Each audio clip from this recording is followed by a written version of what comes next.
Cannabis Common Sense, the show that tells the truth about marijuana and the politics behind its prohibition. Okay, welcome to another exciting edition of Cannabis Common Sense. We have a great show for you tonight. Over in the wings is Mr. John Cornett, ready to play some groovy tunes. Right next to me is the wild and crazy Mr. Casper Leach. We have some video clips for you tonight, some interesting hemp news developments, and we'll be taking your calls slowly after we bring out our infamous dancing cannabis leaves. Feel the force.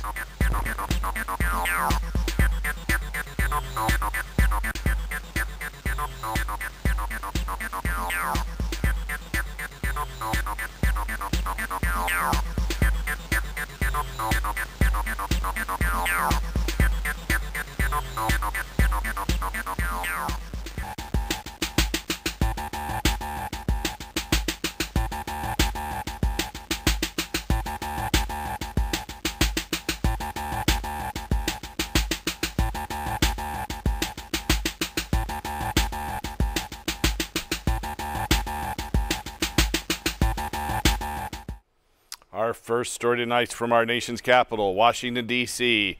United States Supreme Court justices have declined to consider a 2014 lawsuit challenging the legality of Colorado's laws permitting the state licensed production and retail sale of cannabis to adults. U.S. Supreme Court justice rejected the lawsuit, which had been filed by Nebraska Attorney General John Bruning and Oklahoma Attorney General E. Scott Pruitt, which sought to strike down Colorado's laws on the basis that it is, quote, fundamentally at odds, end quote, with the Federal Controlled Substances Act. The state attorney generals had argued, quote, the diversion of marijuana from Colorado contradicts the clear congressional intent, frustrates the federal interest in eliminating commercial transactions in the interstate controlled substances market, and is particularly burdensome for neighboring states like plaintiff states where law enforcement agencies and the citizens have endured the substantial expansion of Colorado marijuana, end quote. A majority of the court turned back the petition in an unsigned opinion, while Justices Clarence Thomas and Samuel Alito dissented. The plaintiffs in the suit are contemplating filing a similar legal challenge in federal district court. Today, a new survey was released by the Associated Press and the University of Chicago, which shows record support for marijuana legalization in the United States at 61%. The survey asked, do you think the use of marijuana should be made legal or not? Which is the same wording as a previous Gallup surveys, which had shown a previous high of 58% support for legalization last October. The Associated Press asked a follow-up question which showed that 24% of legalization supporters said cannabis should be made available only with a medical prescription. Another 43% wanted to restrict purchase amounts. One-third of legalization supporters said there should be no restrictions on the purchase amounts. This is yet another demonstration of just how ready Americans are for the end of marijuana prohibition. The growing level of support for legalization that we see in poll after poll is exactly why we're not in a situation for the first time in history where every major presidential candidate on both parties has pledged to let states set their own marijuana laws without federal interference. While cannabis legalization is very popular among Democrats at 70% and independents at 65%, just 47% of Republicans support it. There's an age gap on the question as well, with 82% of those between the ages of 18 and 29 years old support legalization compared to just 44% of those over 60. Growing levels of public support for marijuana legalization almost certainly mean that the next president and Congress will face more intense pressure to change cannabis laws at the federal level.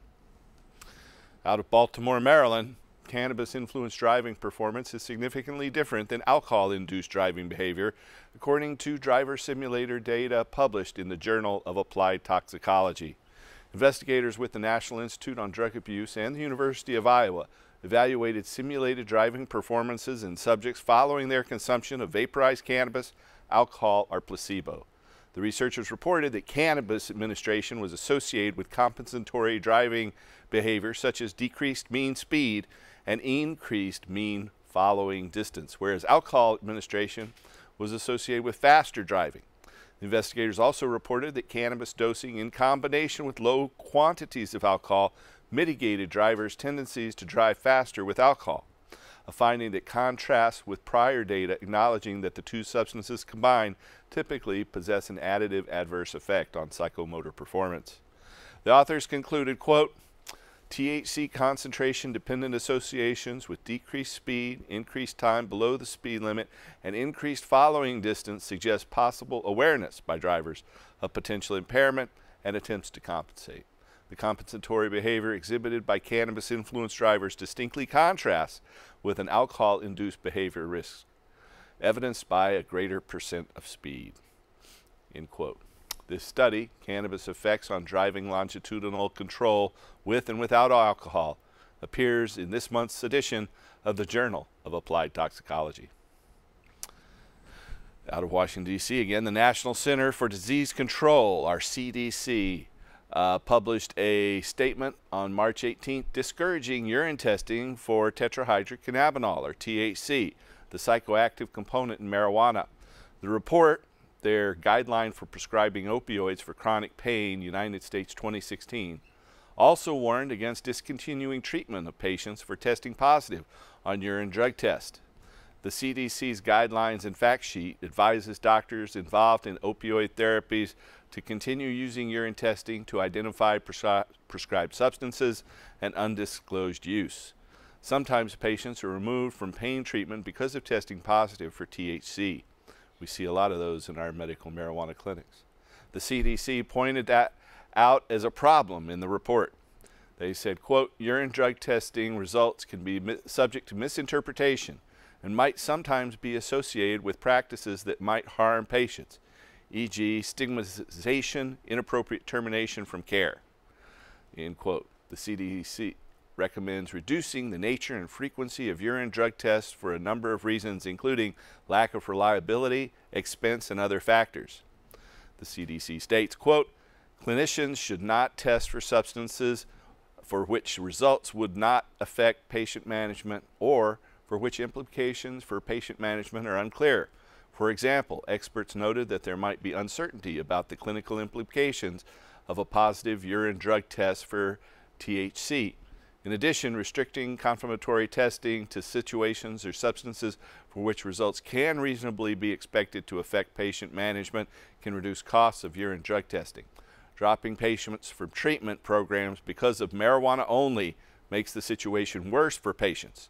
The clinician should not dismiss patients from care based on a urine drug test result because that could constitute patient abandonment and could have adverse consequences for public safety, potentially including the patient obtaining opioids from alternative sources and the clinician missing opportunities to facilitate treatment for substance abuse disorder, end quote, from that CDC report. That's the end of our Hemp News segment for tonight. Mr. John Cornett standing by, ready to play his guitar. Hey, Paul. Yes, I am. You know, I am just so excited about the grow season that's coming upon us. There's just so many strains to choose from. And these are a few of them.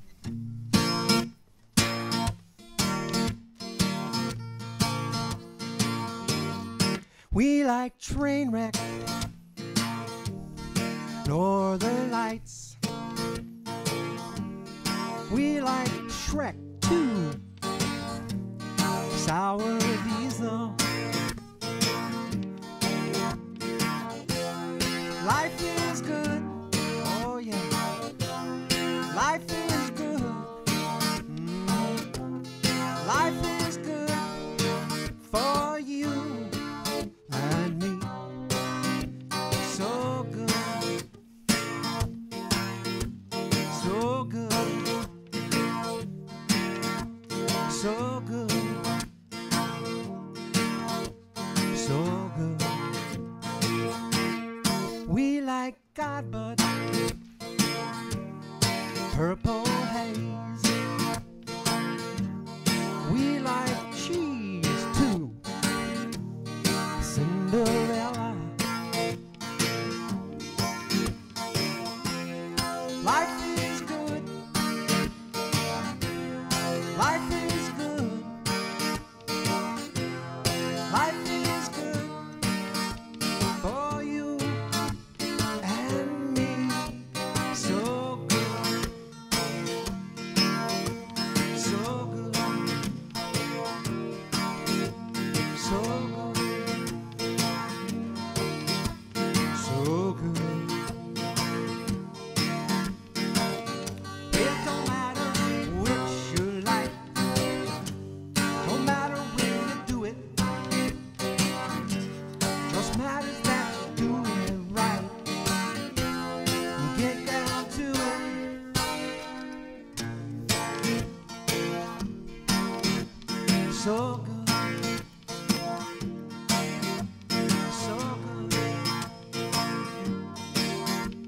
so good.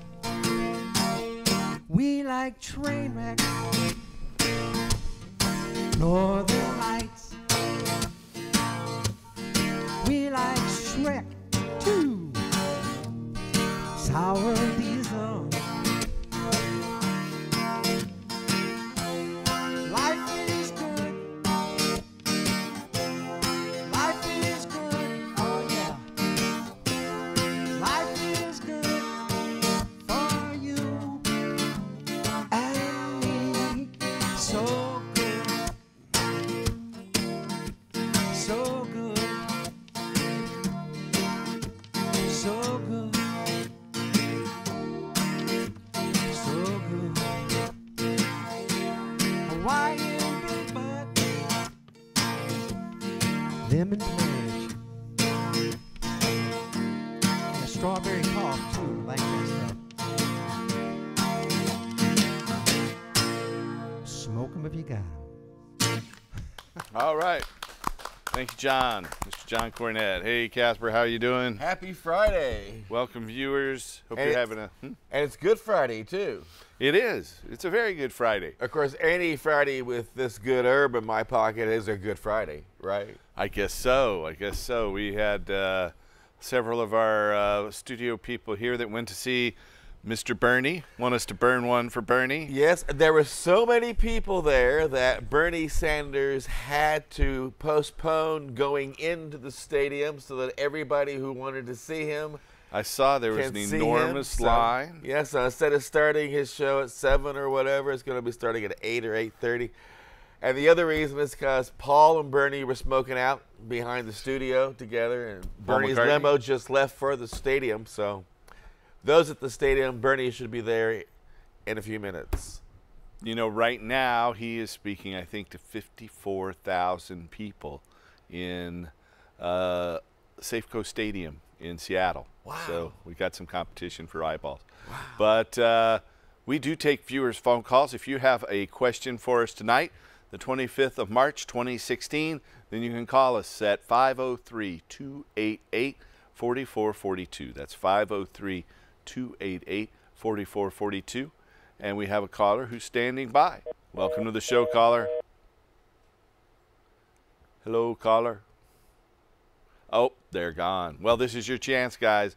You can call us at 503-288-4442. So, you know, we have a little clip of Bernie here in Portland. Bernie Sanders and our man in the streets, Iko, was down there. He had his hemp news press pass and had unprecedented access. And so I think that video is ready to roll. Here's the video. War on drugs.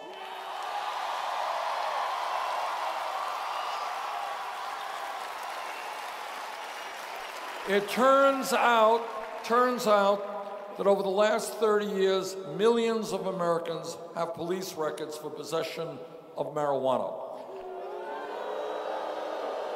It turns out that the Federal Controlled Substance Act lists marijuana as a Schedule I drug right next to heroin. That is why I've introduced legislation to take marijuana out of the Federal Controlled Substance Act.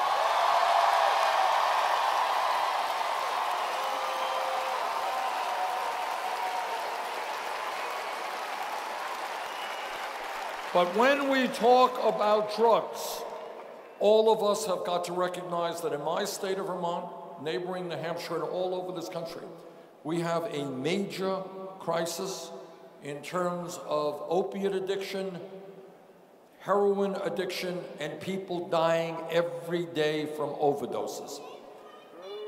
What we have got to do as a nation is to understand that the most effective way to deal with drug and alcohol abuse is not making them crimes, but making them health issues.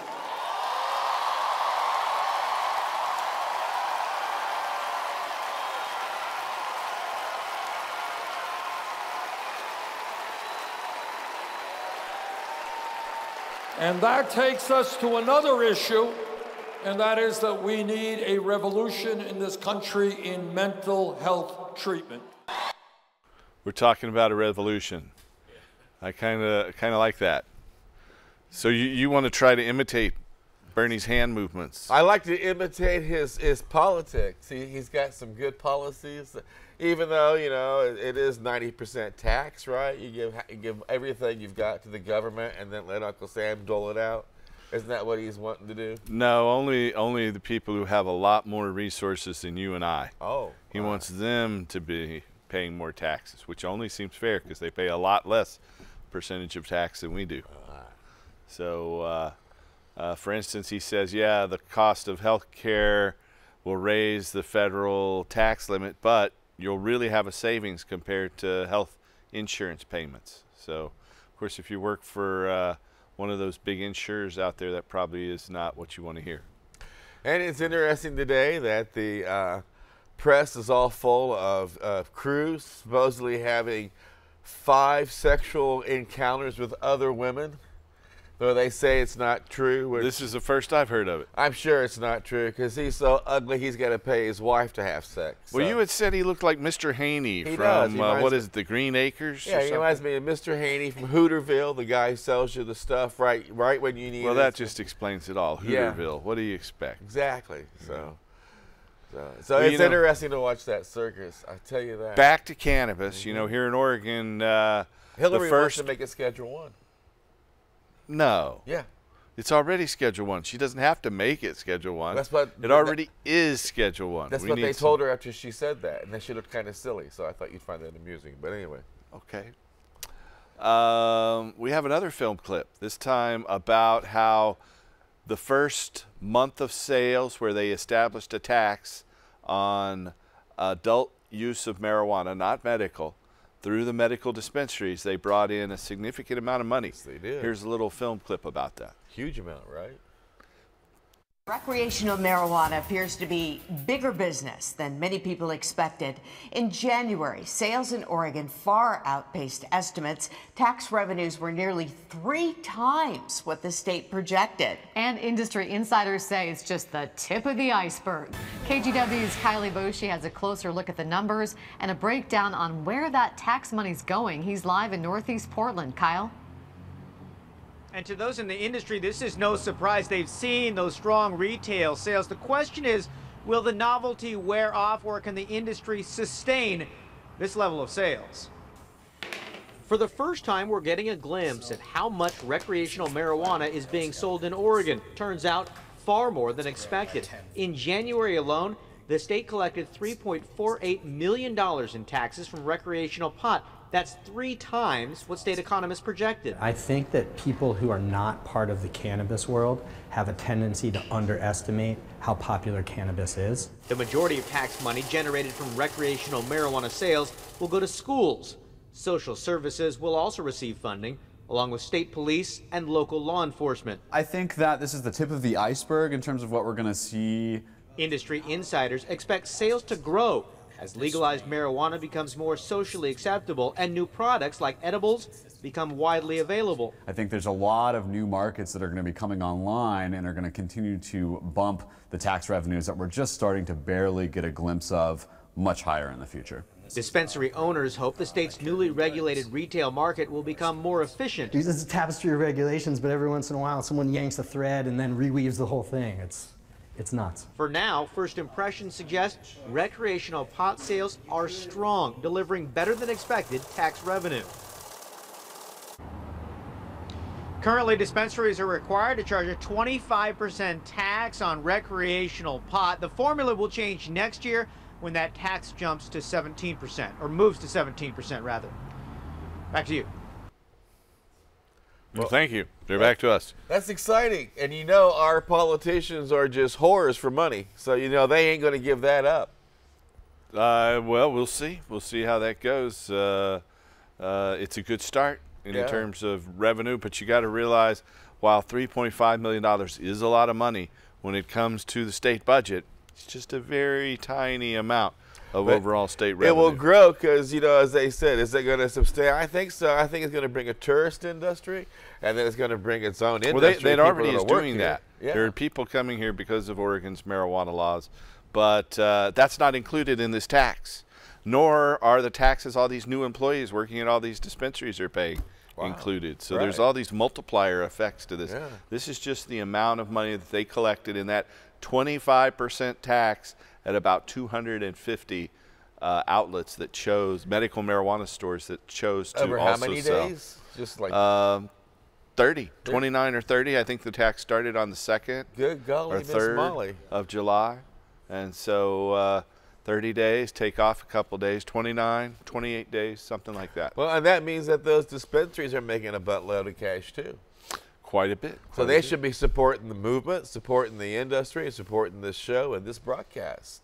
Donate. Well, I don't know about supporting this broadcast, but we're here to support them. If you have a question or a comment about marijuana legalization, our new regulatory environment, marijuana prohibition around the country, medical marijuana, or my favorite, industrial hemp, you can call us at that number there on your screen.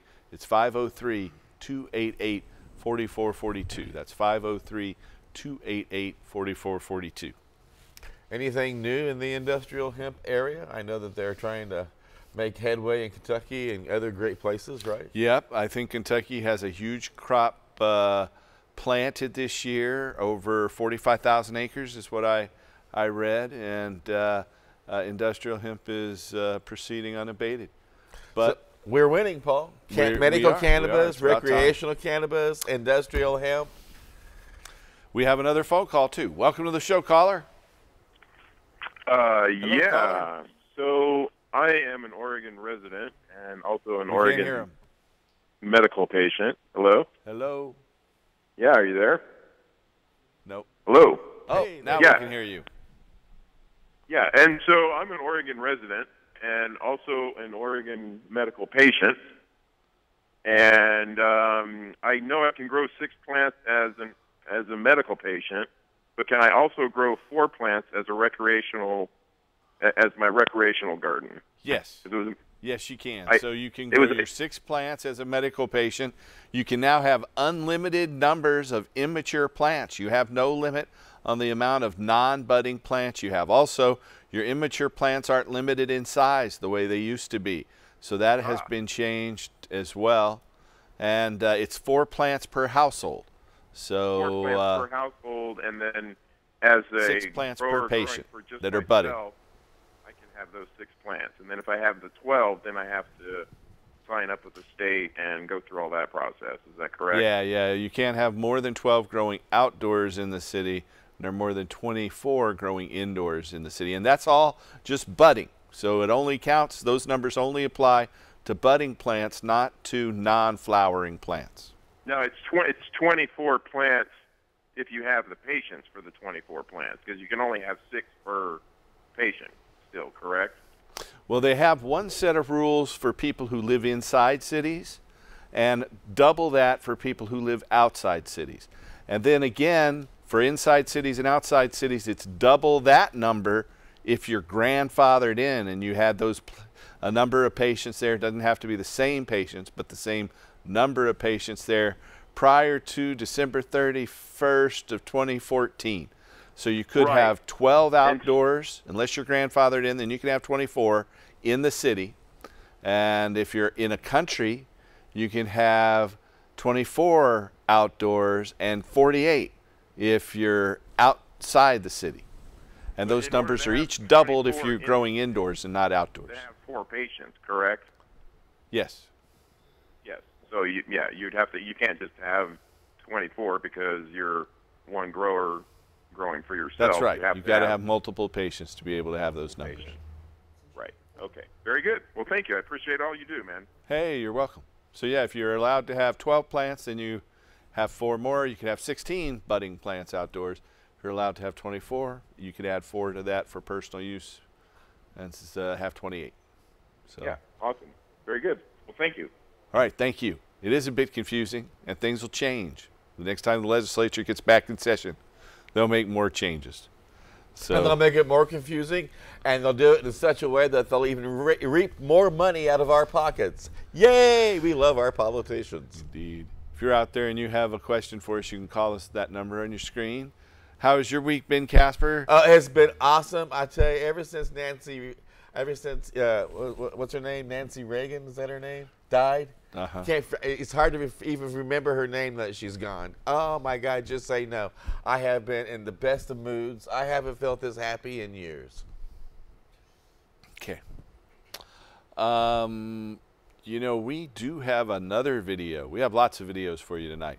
Our next video is from someone who Casper has some association with, Ben Swan. You want to tell our viewers who Ben Swan is? He's won a couple of great awards for his report as an anchor on a couple of major news networks, CBS and ABC. He's won the Arthur Murray Award twice, which is remarkable to do for outstanding journalism and reporting. And Ben has a tendency to get right down to the very truth that sometimes even the mainstream media wants to try to ignore and even hide. So let's check out Ben's work here on the big broadcast on Cannabis Common Sense. Here's video.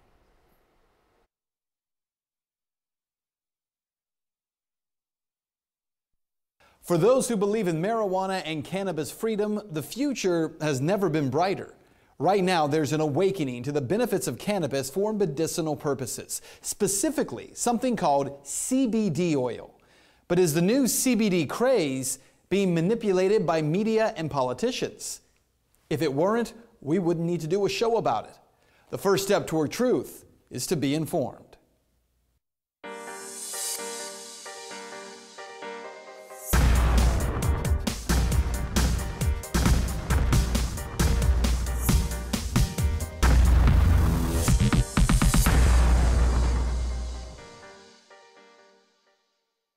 The CBD oil. You've probably heard of it by now, thanks to CNN's Dr. Sanjay Gupta. People are lighting up all over the country. Millions are now aware of the cannabinoid-rich oil being used to help children in Colorado with epilepsy. Especially this one little girl, Charlotte Figge, after whom the Charlotte's Web strain of cannabis has been named. It's okay, baby. This is their daughter, Charlotte, having a seizure.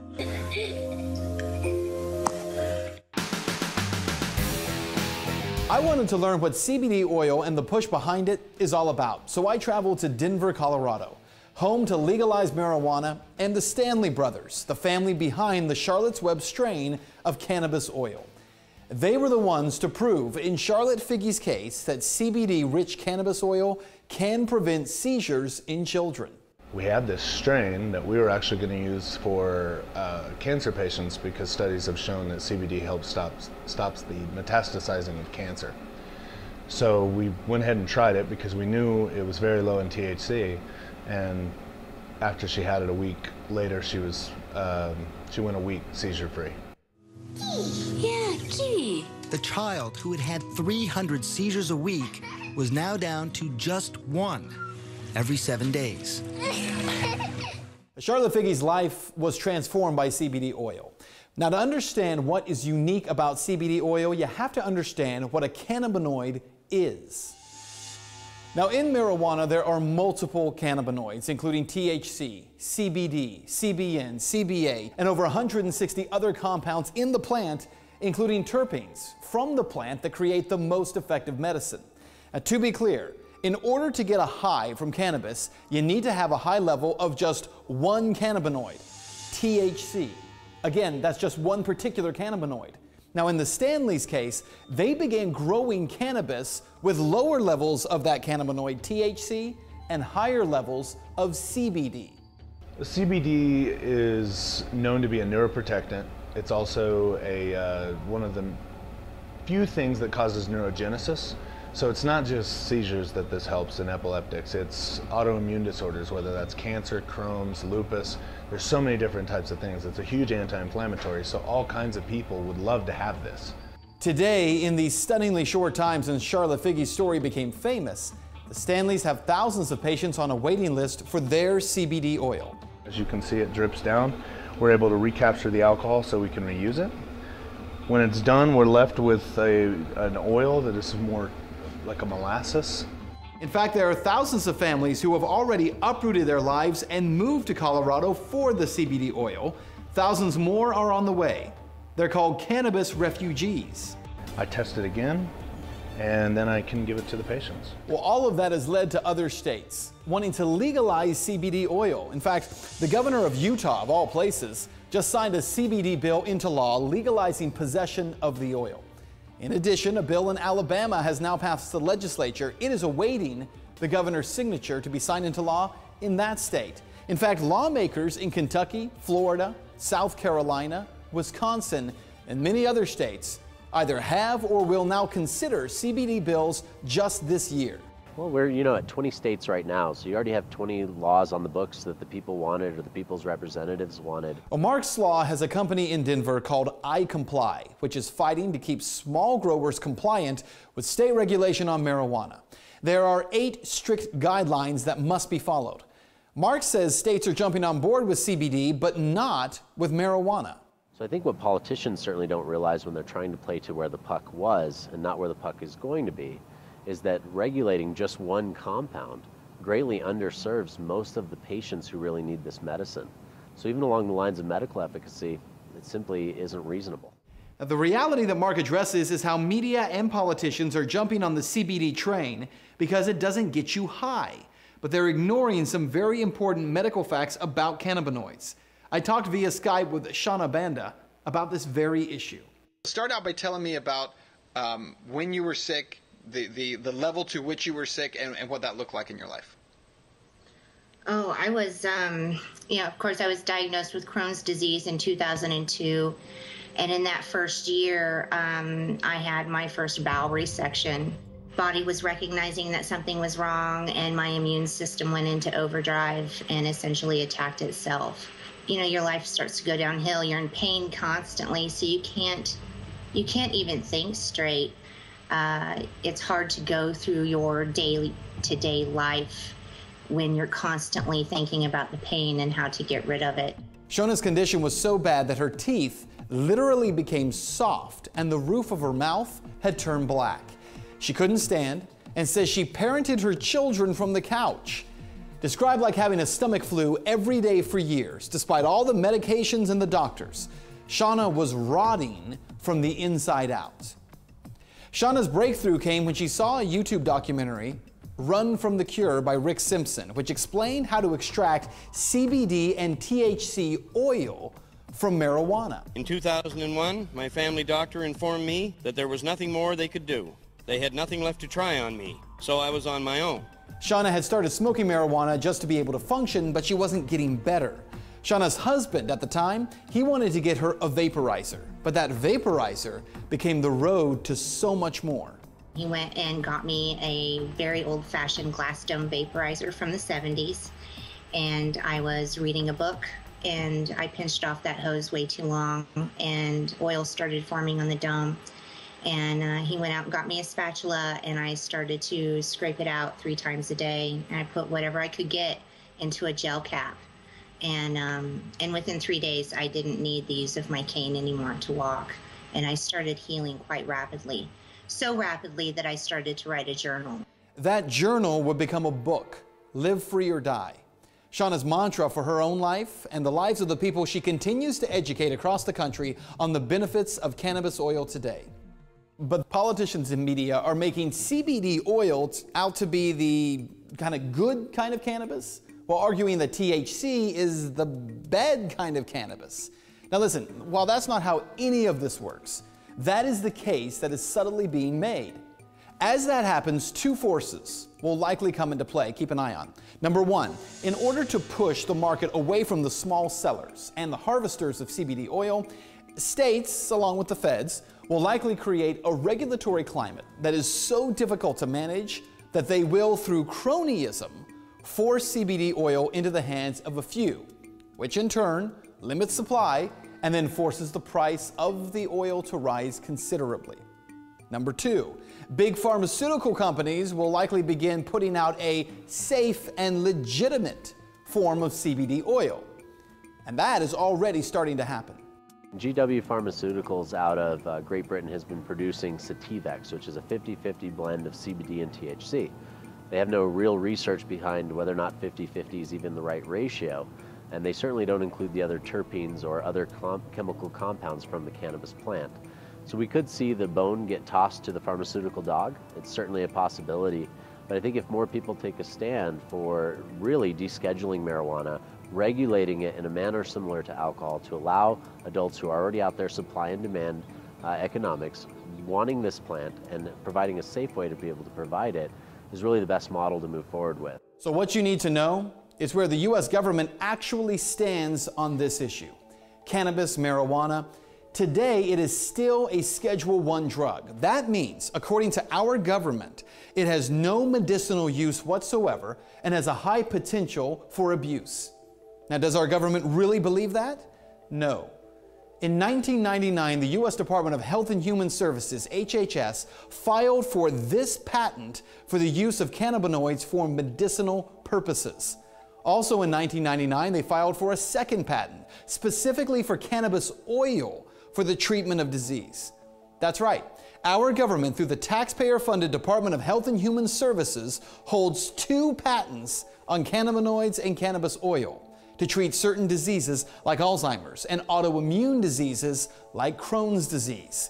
Meanwhile, our government, through taxpayer-funded agencies like the Department of Justice, pursue, arrest, and imprison Americans who would attempt to access or use cannabis oil to heal their own bodies. Because in public, they claim cannabis oil is not medicine, and in private, they seek to own the rights to that medicine. Truth means that humanity is greater than politics.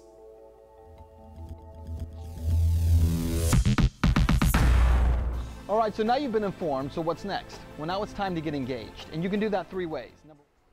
I don't want to get engaged. I like being single. Thank you. All right. Well, welcome back. That's Ben Swan. You've had Ben Swan on your network, haven't you? Had him on as a network, had him on as a guest. He's coming back on the network with new material, cannabis focused. You want to tell our audience about the network? Those 3 of them out there that don't know about it. Timeforhemp.com is the global broadcasting network, 24 hours a day, 7 days a week on iHeartRadio, Tumblr, SoundCloud, and of course, Roku TV.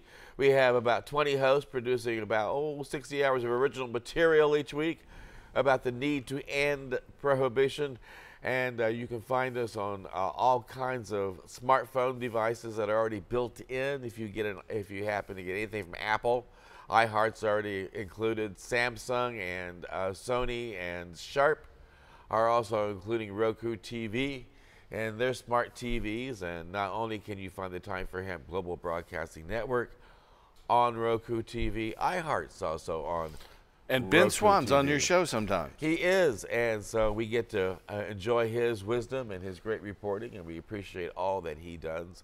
And you would surely go to the benswan.com website and check out some of his other great material. And, of course, do a YouTube search for Ben Swan, 2 N's.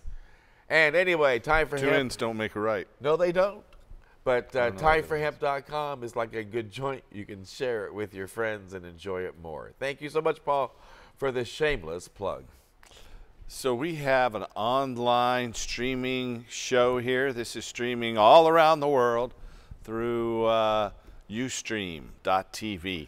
And there's a little text box on the streaming version you can type a message into, and if someone's ready, they'll send it to me. And someone sent me a message. Can a homeowner plant industrial hemp seeds in Oregon? And if so, how many plants can be grown? And any research from Oregon State University. You can only plant industrial hemp if you have a permit. So you have to get a permit from the Oregon Department of Agriculture. Last year, I understand they gave out 6 of those. This year, they're going to give out a lot more. Nice. And so there's conflict, though, between cannabis growers who are growing for the recreational or adult use market and the medical market, and industrial hemp growers, especially down in southern Oregon. The Southern Oregon cannabis growers don't want industrial hemp near their plants because they're afraid it's going to have some negative effect on them. Wow. So that's one thing. But you can only grow industrial hemp if you have a permit from the Oregon Department of Agriculture, and that'll tell you how many plants you can grow. But we have another caller standing by. Welcome to the show, caller. Hi, I'd like to. Hey. You'd like to? I'm sorry, I got kind okay. of mixed up here. He distracts me too. Oh, okay. But thank you for what waving I'd like back. to ask is, how does one get a hold of some of this oil you're talking about for back pain, and how would you take it? You take it orally. You can take it, and you get it through a medical marijuana dispensary. Or you get someone like our guitarist over here who knows how to make it.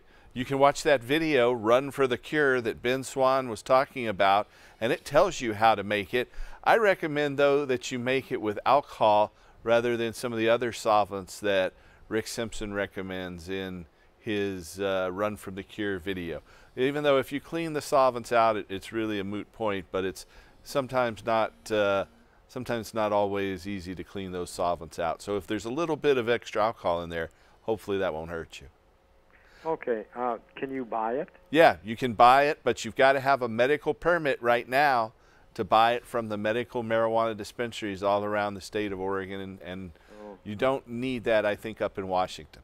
The key is to know how much to take, because there are some oils that RSO oil is very, very potent. Yeah, if you take even a tablespoon, you're going to be gone for 3 days. So you might want like just a couple of dabs here. We recommend something that's a little smaller than a grain of rice in terms of the dosing amount. Really, that's small. Anything bigger like than that, and they're not going to hear from you for at least a week. He's talking to you. What was that again? Take say like and put a drop on a say like a graham cracker or something like that. Yeah, exactly, something like that. Approximately. Willie Nelson's road manager puts it on a little cigarette paper and eats it up. So I have a pretty interesting story about that. I was over in Maui at Willie's house, and I'd given some RSO to Willie's road manager, who's a pretty sick guy. And he put 1.5 grams on a rolling paper, and I said, oh, that's way too much.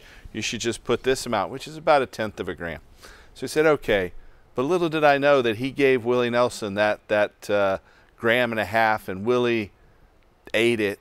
And the next day, Willie's wife, thought he had a stroke and said he couldn't talk in the morning. And I saw Willie the day after that, and he said that he was as high as he'd ever been in his life. So you can take too much. Okay. So is there any idea what just a drop would be equivalent? About 1/10 of a gram or less, about the size of a grain of rice. Is a gram? No, a gram is bigger. It's 1 cc roughly. So if you have 10 cc tube, which is the equivalent of most food syringes, which is what it's often put in, then that a 10 cc tube would be about 100 doses like that. For people who have cancer, to take advantage of the cancer-fighting properties of cannabis, they recommend they take 3/10 of a gram or 1/3 of a gram 3 times a day. So they take a full gram a day for cancer. But for pain, you don't need that much. Okay, and we're in Washington, and they had this deal in the paper this morning about seizures of different marijuana products due to contamination of some sort by pesticides. Yeah, some of the growers use pesticides, stupid people. And so when they test the cannabis, it shows up in there. But all the new tests have to test for pesticide, both in Oregon, Washington, and Colorado now. Okay, so anything that we would get over the market should be in good quality then. Yes, yeah. If it's sold in one of the stores out there, it's now being tested for pesticides, cannabinoid content, mold, those things. Okay, so like if we went to Sticky's or someplace over here, we got the oil from them, it would be the proper stuff. I think so. You know, I'm not familiar with Stickies, so I really can't speak to what their product line is. But if they have what's known as RSO oil or Phoenix Tears oil, that's the thing that's the best. It's very, very potent, and you can take too much of it, but it's also incredibly useful for most forms of cancer. Okay, all right. Well, pain medication is what we're looking for Yeah. here. You know, So just a tiny 1/10 of a gram will probably help you a lot, especially sleeping at night. yes. Okay. Well, thank you very much. You're very welcome. If you have a question or comment for us tonight, you can give us a call. We got about 10 minutes left at that number there on your screen. It's 503-288-4442. That's 503-288-4442. And if somebody's taking more RSO than what they should, that 10 minutes will seem like 30. And if you just wait a day or two, you'll come back to normal. You don't need to go to an emergency room or anything. We have another caller. Welcome to the show, caller. Paul, here's my question for you. I'm a Portland area veteran, and what's been happening in the past year is I've been subjected to multiple questions about what sort of recreational drugs I use, whether I possess a medical marijuana card, and most recently tested for all sorts of drugs, including THC, without being informed or told. And then, of course, they don't want to hear about your complaints about it, and there's no way, shape, or form that they will respond to you when you question why they did that. Is there any movement to recognize this, or is this becoming a common thing, or? Well, it shouldn't be. You know, what's happening here is the physician you're dealing with is the one who's raising this issue. It's not a general thing across the VA hospital. In fact, the federal government has recently changed the law so doctors at VA hospitals can allow patients to test positive for THC if they have a medical card. Also, the CDC just came out with a report that we covered in the first part of this news broadcast, saying that doctors should not be testing for THC or marijuana metabolites for people who are using opioids or have a pain management contract or something like that. So there's a new story out there. If you go to our website, crrh.org/news, you'll find this story that we put out just 2 or 3 days ago about the Center for Disease Control, or CDC. Appreciate it. And actually, Paul, though, I have it in writing from my physician that since 2010, the VA management has been pushing all its physicians to test for THC and all these other drugs. And that indicates to me that it is actually complete across the VA It sounds movement. like it. It sounds like it. Well, it's not supposed to be. If you could somehow get that note to us, I'd be happy to. Yeah, that would be a wonderful thing that we can do further research on. Just call our clinic number. That's 503-281-5100 and get that to us, because I'd like to see that. I am a disabled veteran myself. I don't usually go to the VA for health care. I've had some good experiences and some bad experiences, good surgery and bad surgery at the VA hospital. So you have to be careful with the doctors you're dealing with. But most of the people there are well-meaning. But especially this new study from the Center for Disease Control should be of interest to anyone at the VA hospital. I'll get to you, Paul. I know. All right, and I'll get you that information, or you can pull that information about the Center for Disease Control saying don't test for THC. I read it as one of the news stories at the top of the hour. Thank you. Thank you. We have a studio audience member who has something to say. It's John, our guitarist. Hey, John. Paul, I just want to ask you a real quick question and then another follow-up question with it. First of all, when was it that the state of Oregon removed? Didn't they remove cannabis from the? Yeah, it was back in 2009. That's what I thought. Marijuana and cannabis was taken off the list of Schedule 1 controlled substances and moved to Schedule 2, which means it can be recommended. And the thing is, so you often hear that federal law trumps state law. When it comes to drug regulation and doctor regulation, the state law is preeminent, and that's even recognized in the Controlled Substances Act. The Controlled Substances Act is also known as Title 21 of the United States Code, or USC 21. At Section 903 of the Controlled Substances Act, it says that state law takes precedent to federal law. And so that's something to consider. Again, that reference is 21 USC 903. The other thing is that I just want people to know that the doctors at the VA are lying. When they came in to treat me, I'm a disabled vet. I'm 8 years Air Force. I'm disabled. We're both disabled vets. So the doctor actually lied. Last time I saw him was subsequent to this thing, and he was lying to the intern. Said there's no medical use for it. Be better. I wasn't at that time.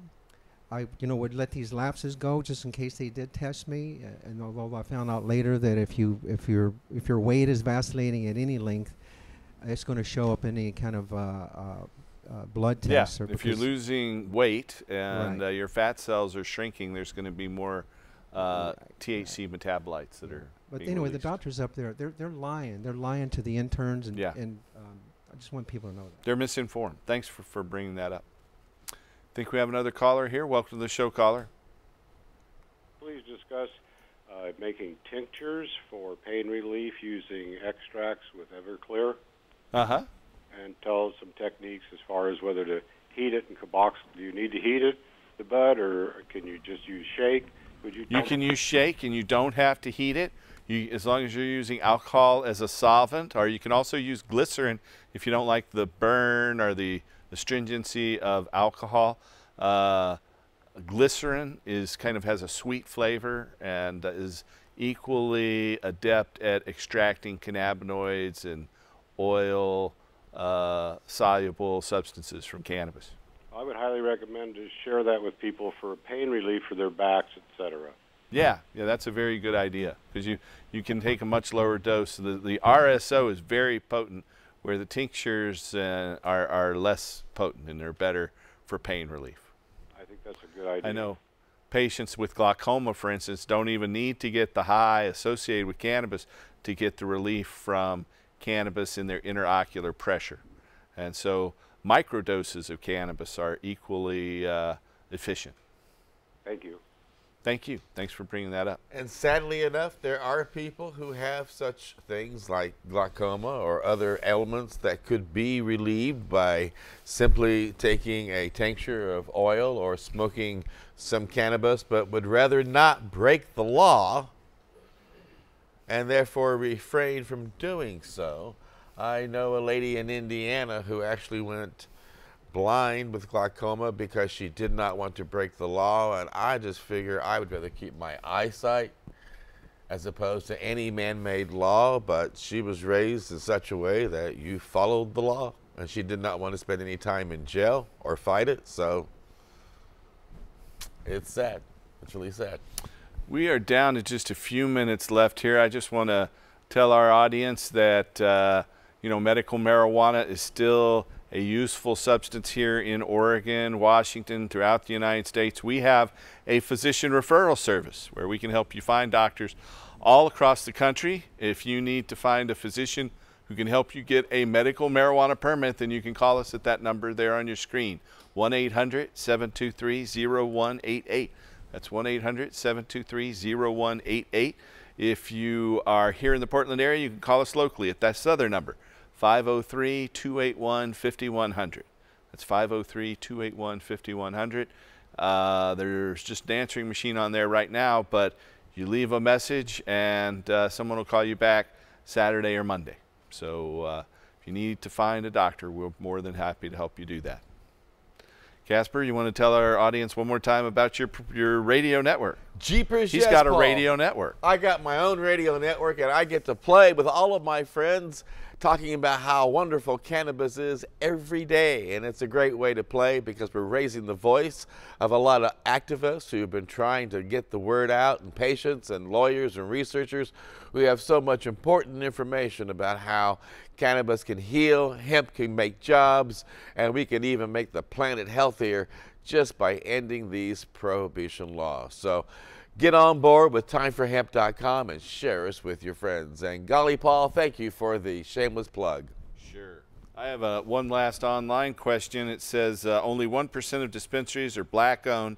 My nephews had a store, Portlandia, that was shut down due to rezoning. What's the wisest advice I can share with them about reopening?